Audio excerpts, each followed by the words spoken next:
Angel dancing in the sky.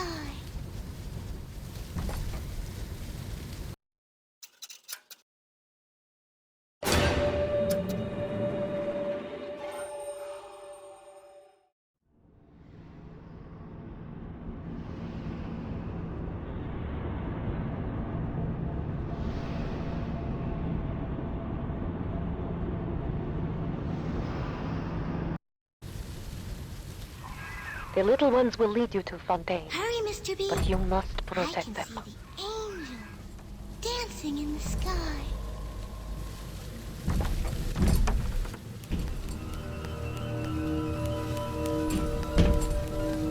Hurry, Mr. B. Angel. That's it, kid. It's been a long road. You don't even remember most of it. Put you on a sub when you were just a sprout. No time to wait.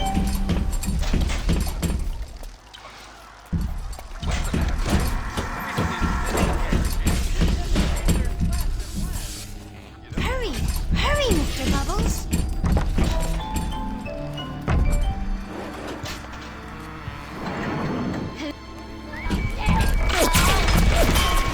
Just getting on! I'm a star!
Hurry, Mr. B.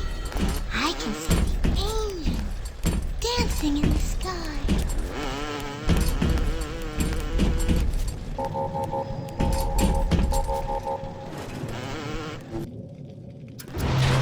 Hurry, Mr.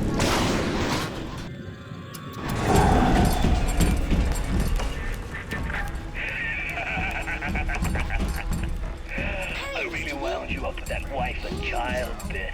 Oh, me poor Moira. I me wee baby Patrick. Maybe one day I'll get me a real family. They play well.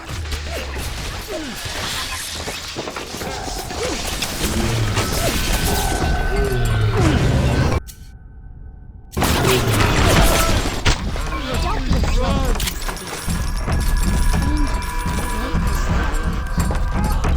Come on! I just want to talk to somebody!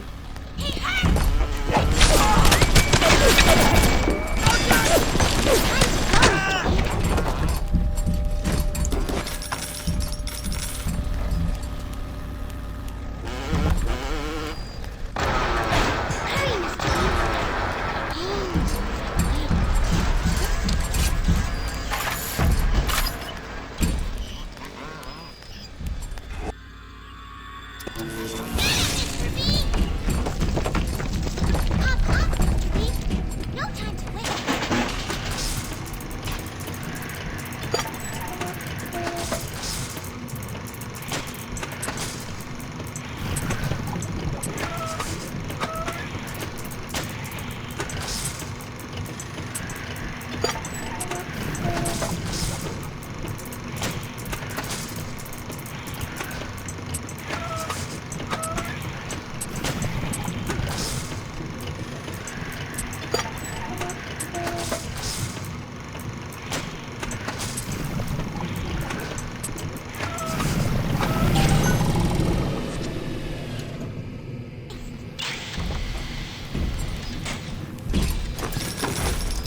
they are physically free as they need to gather.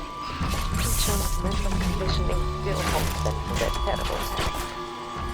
For sins such as this, we can never apologize. Hurry, Mr. Bubbles.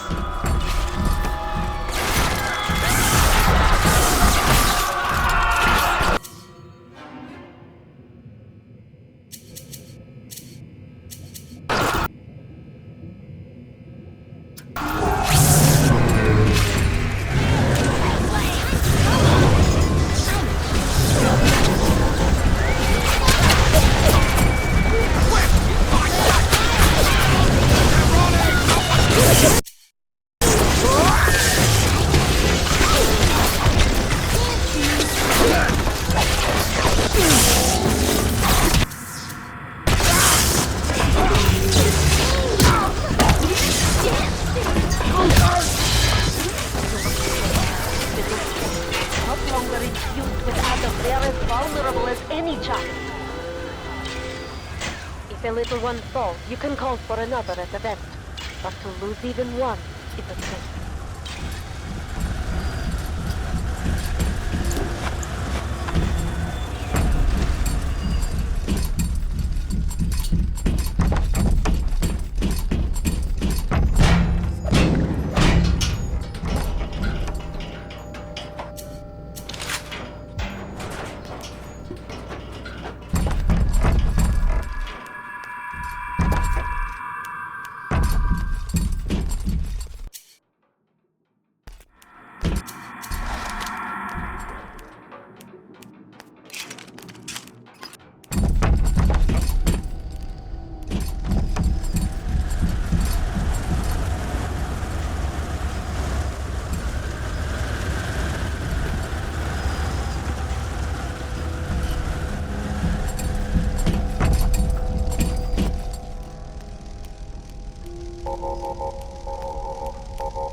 The attention of this lighters.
Please, the harvesting will draw the attention of this wyvern.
Don't be a slowpoke, Mr. B. Angels don't wait for slowpokes.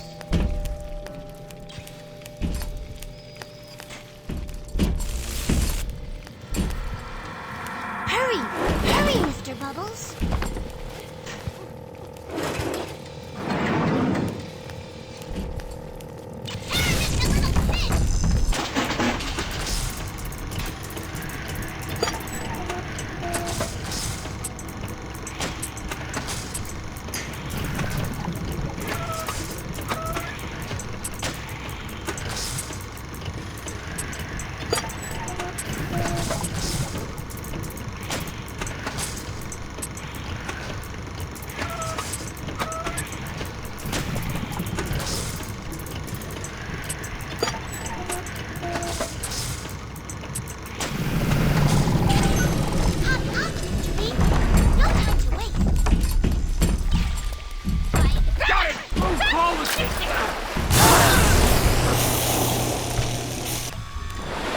Slowpoke, Mr. B.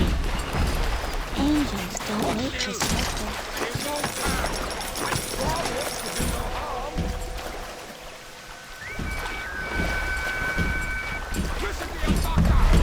Hurry, Mr. B.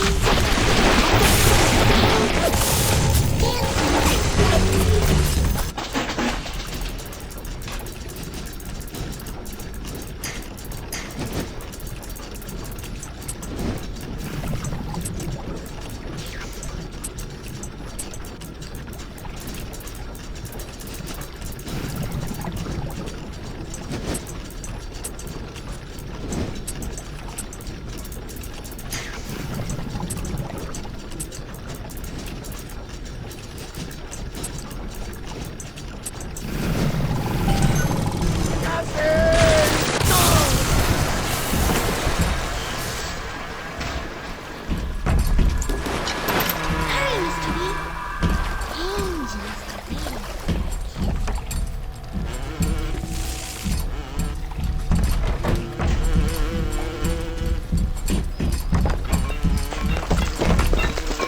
Hop, hop, Mr. B. Come back! No time to wait.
Hurry, Mr. B.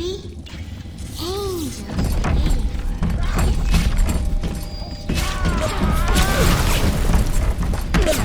It was a pretty angel, Mr. B. Hop, hop, Mr. B. No time to waste.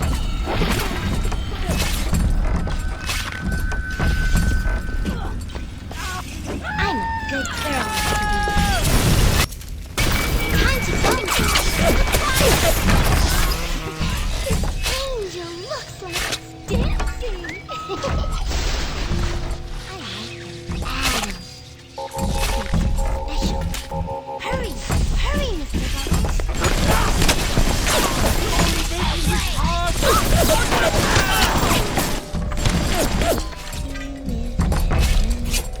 Hurry, Mr. B.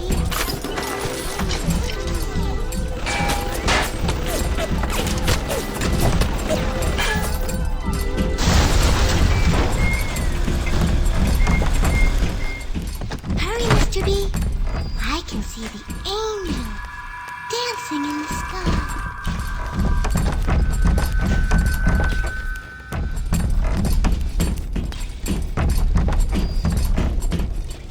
Hop, hop, Mr. B.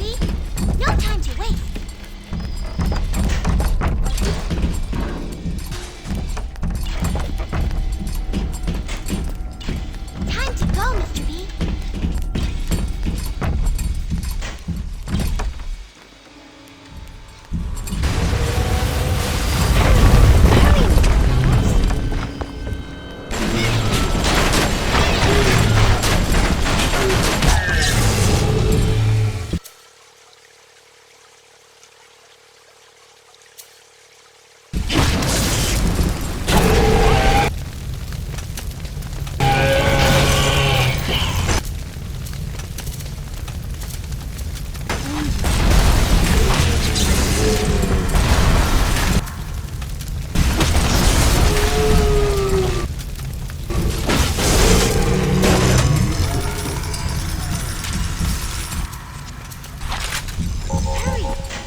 Better for the girls to be with you. Better with you than alone. Alone in the crawling darkness.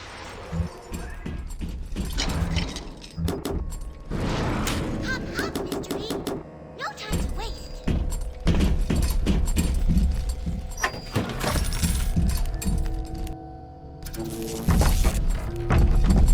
Hurry, Mr. B.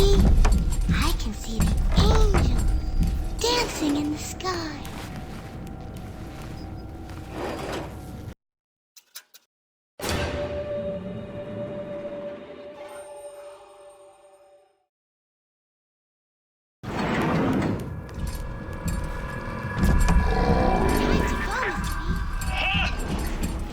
That might be plenty for the wicked scrubs and the pencil pushers, but I need more.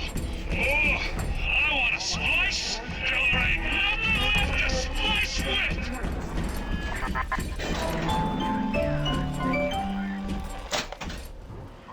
Fontaine is nearby.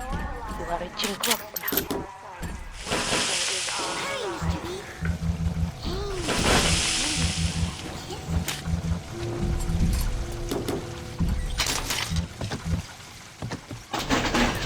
There!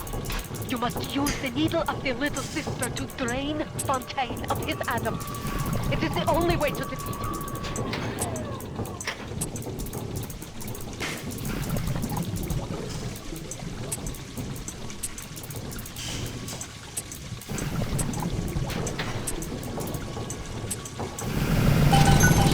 Bienvenido al Amornito.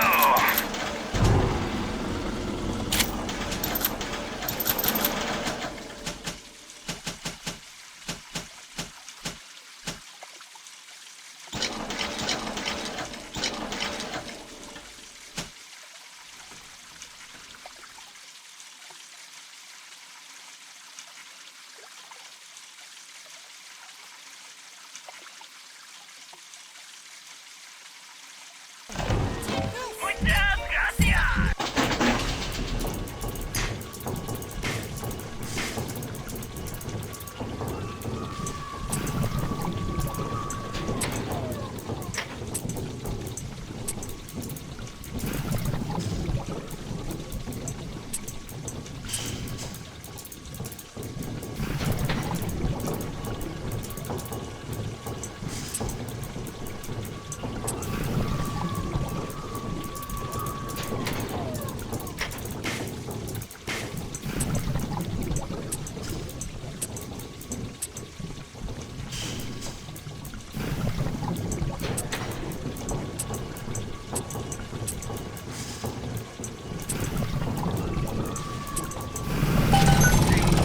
Welcome to the Circus of Value. Yours.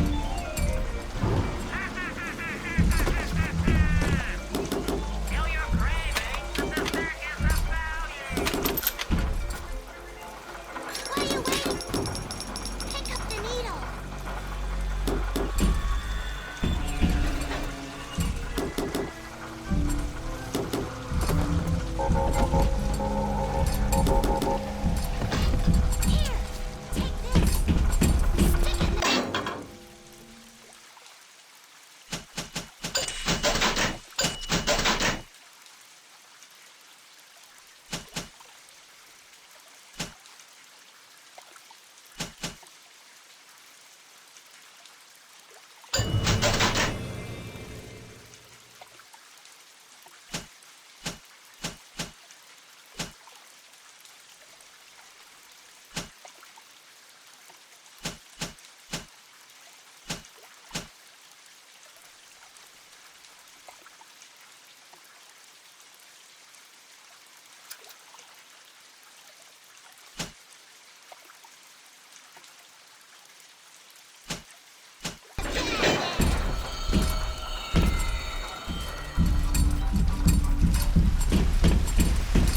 What are you waiting for?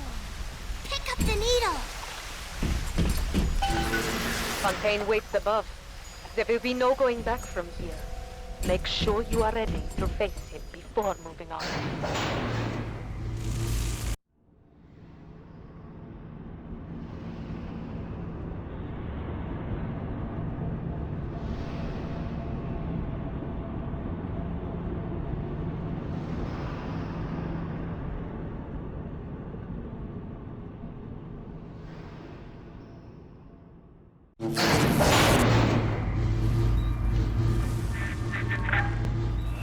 remember when me and the crowd put you in that sub? You were no more than 2. You were my ace in the hole, but you were also the closest thing I ever had to a son. And that's why this hurts. Betrayal, kid. Life ain't strictly business.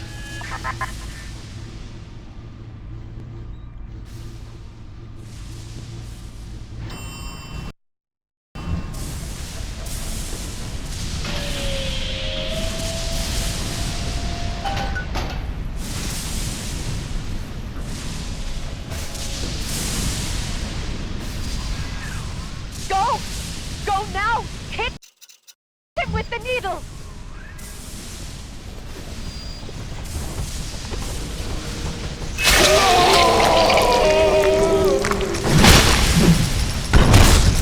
Come and get it!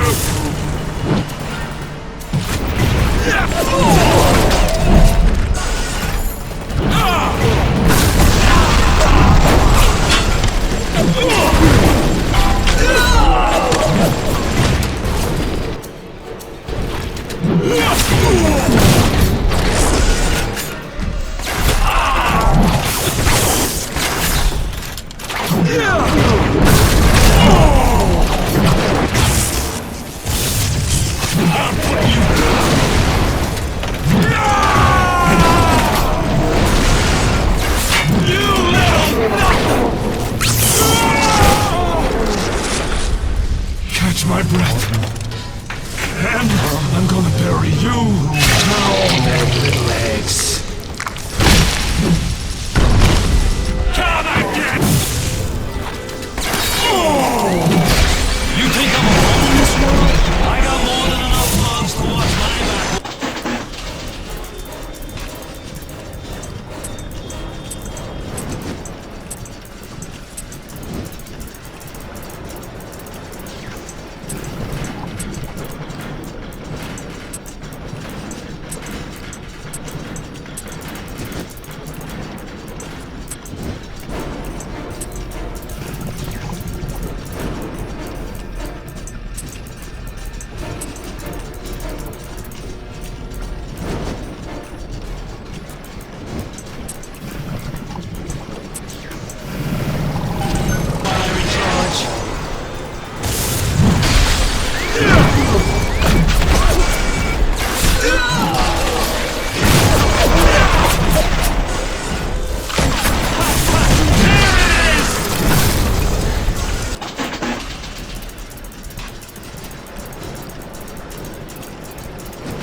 Money for you.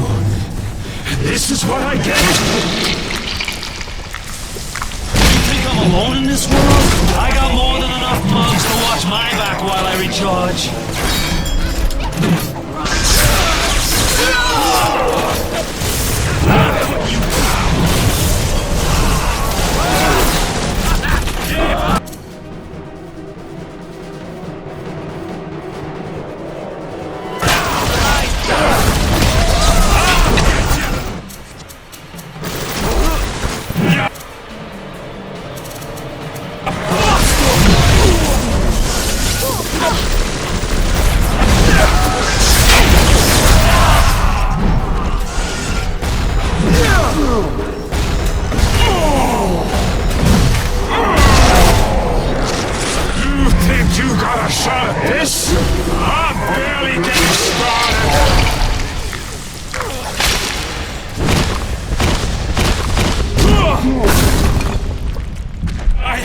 built. I sent you topside. I called you back, showed you what you was capable of. Even that life you thought you had, that was something I dreamed up and had tattooed inside your head. Now, if you don't call that family, I don't know what is. And now,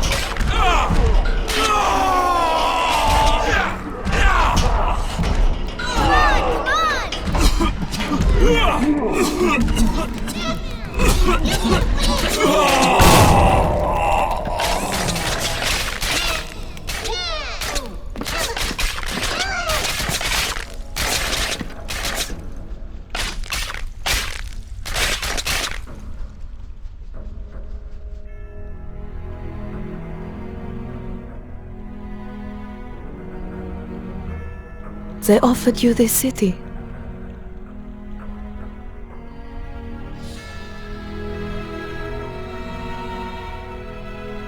And you refused it. And what did you do instead? What I've come to expect of you. You saved them. You gave them the one thing that was stolen from them.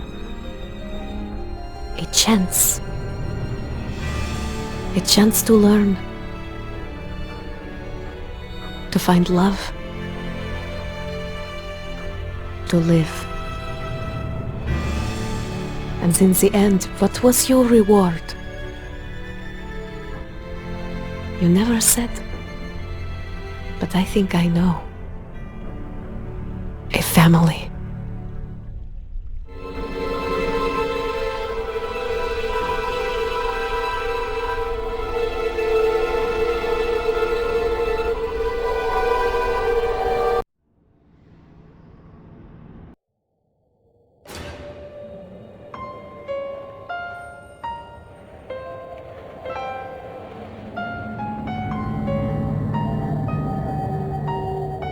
Hey, I'm Jeff Keighley here in Boston to go behind the scenes to hear some untold stories about the making of BioShock with Ken Levine and Sean Robertson.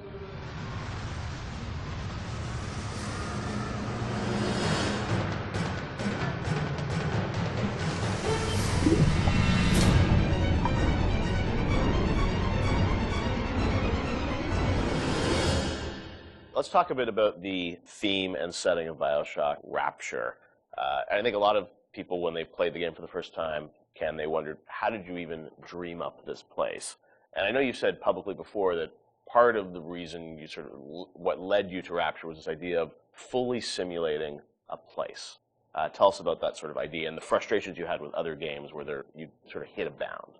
I think our philosophy was always to do what we were doing 100% rather than try to do something bigger and do it 50% or 40%. So one of the ideas of, and this sort of came from System Shock 2 as well, where you focus on an area that you can really bring to life and you kind of eliminate the questions of, well, why can't I go over the bridge to New Jersey? So we were able to really make a place, I think, that felt believable and real, even though in actuality it was really quite limited. But we just sort of dressed it with all these buildings outside that were all, were all basically glorified fakes. We let the story drive what we needed to show rather than some kind of like predetermined map which we set down, which is a little different than like System Shock 2, where we actually mapped a spaceship out deck by deck. Yeah. Because I don't know what the philosophy felt a little different there, because you want to feel like a real spaceship that was sort of stacked on top of each other. Rapture was free to sprawl across the ocean floor. Although you guys originally, Sean, were talking about doing this game on a sort of spaceship again, right? Yeah, when we first started talking about what the spiritual successor to System Shock 2 was going to be, Spaceship came up, but again, we wanted a limited environment, and we didn't necessarily want to do Spaceship again. And our first actual exploration of this space was underwater, but ultimately ended up looking like a spaceship. It just happened to have a couple of seaweed fronds outside. And that started to push us towards what artistic statement that we wanted to make this look different, and what rules we were going to set for the world. How at every turn we were going to try to remind the player that they were in fact underwater and that this wasn't a spaceship. And how, like, underwater, we obviously know you did underwater, then sitting in the sky, like where did you come with the idea of like doing this underwater? I think there was probably a conversation. It's like, well, what kind of places could be cut off from other places? Yeah. It's like, well, you know, spaceship, summer camp, you know, like any island notion, right? Something that's cut off from the rest of the world. Yeah. So you never felt like you should be able to go over that bridge to New Jersey. I don't want to apply some deep and meaningful conversation. I think it was one of those ideas that you just kind of say, and then everybody's, well, that sounds cool. Let's try that. Let's go for it. And I think it lended itself to having very nice views out the window without having to build an insane amount of unique assets. Right. By today's standards, we still were a small team back then. And there's an expectation that because you're underwater, the view distances are going to be short, so you can really kind of fade out into the fog at a short distance and not have the expectation that, why can't I see forever? So there's a lot of limitations in a good way that we put on ourselves by being underwater, as opposed to like if you're on a cruise ship, then you'd expect to see across the water and we'd have to deal with that. Same thing with an island. Or and a you have city outdoor in the sky. Where Yeah, exactly. Which was a lot more complicated, yeah. So you came up with the idea of let's do this underwater, let's do this sort of isolated place. Then you had to answer the question of, you know, why would someone build this? Is that sort of how it worked, sort of order of operations? You then had to come up with a story to explain? Yeah, I think we wanted a very believable reason why they'd be there. Right. And sort of the necessary isolation of the place sort of led to, well, what kind of person would want to do this? And I wasn't even particularly aware of the sort of political implications of what I was reading, but I'd been reading, I had read The Fountainhead. Right.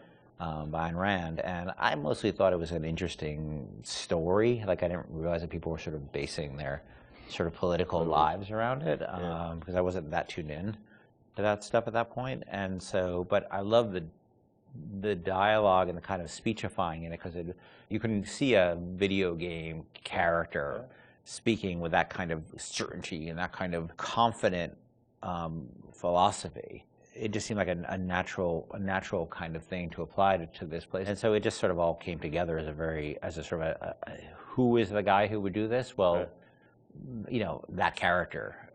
He was sort of this amalgamation of characters from Ayn Rand's books and Ayn Rand herself. This sort of idealistic person who says, well, the only way to do this is to separate from the rest of the world, and that led to Andrew Ryan.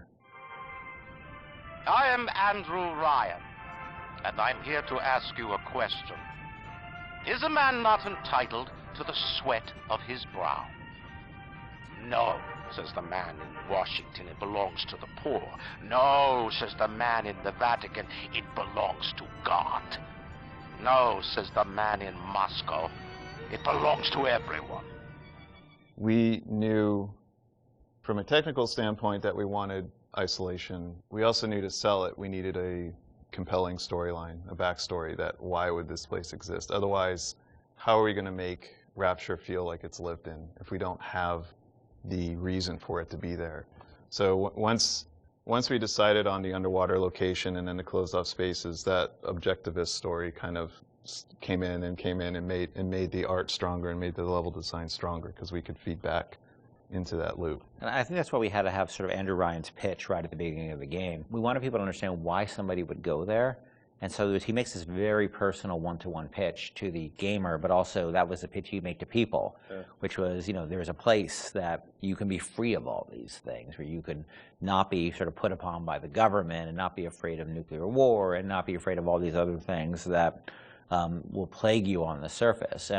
We wanted that pitch to sort of resonate and make sense, because that's otherwise by the time you got there you'd be like, well, this place is just fantasy, nobody would ever come here. And that the beauty of the place also was also tied into that. It had to be a very attractive proposition, or people who would believe that people would go leave their lives and go to the bottom of the ocean. I'm sure in some ways you had to convince the team and enroll them in your sort of vision of, you know, who this character was going to be and what the setting was going to be. How did that work, Sean? I mean, did Ken come in and say, hey, I've been reading these books, and I think we could sort of... I believe he just came in one day on a horse and said, Ayn Rand, everybody read The Fountainhead. Exactly. I bought 30 copies of The Fountainhead. Yeah, I think, you know...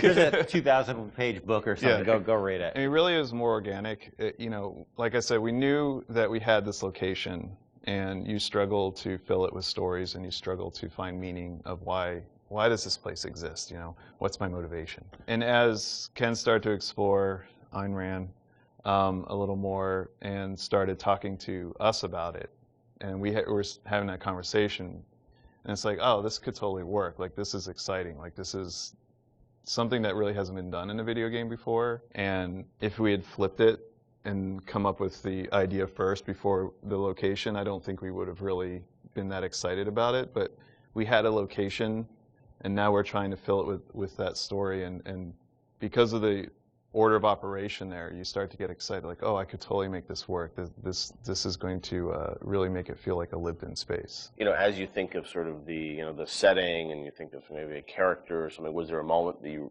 think back, it's like, oh, like right then and there, like I got excited when you attached the handwriting For me, stuff it was to it was going to Rockefeller Center and seeing the visual. Uh-huh. So I told this story before, but my wife and I were in New York, and we went to Rockefeller Center, which was, if you go to Rockefeller Center, it basically looks exactly like Rapture. It's because every building, you're sort of encircled. It's this block in New York, or a couple of blocks in New York, where Radio City Music Hall is, and where 30 Rockefeller Plaza is, where you see that show 30 Rock, and the ice skating rink, and where they put the Christmas tree. And it's this very iconic location, but what's cool about it, it's all one, unlike the rest of the city. Everywhere you look, it's one architectural style. It's Art Deco. And it's very iconic Art Deco. And my wife and I were there, and we were sort of working on the game, and we didn't have a visual style. And all of a sudden, I started looking around, and I said, oh, this could be a visual for the game. Also, the geometry of it was actually quite conducive to making a video game, because it wasn't overly complicated geometry. Art Deco is quite old and simple. Old and geometric, and simple. And so my wife and I bought a couple of tourist cameras before, this was before iPhone cameras, exactly. You know. Throwaway cameras, Yeah, throwaway cameras, those little Kodak things, and we just started photographing doorknobs and light fixtures, and just sort of developed the photos. Remember that? Brought them in and said, come to the office, here's a stack of stuff, here's a stack of photos. Take a look. I'll see you guys in a couple of years. Go make this. City where the artist would not fear the censor, where the scientist would not be bound by petty morality, where the great would not be constrained by the small. And with the sweat of your brow, Rapture can become your city as well. So you had kind of a theme, you came up with an art style, some of the iconic characters, and then, you know, you really had to build the narrative around it.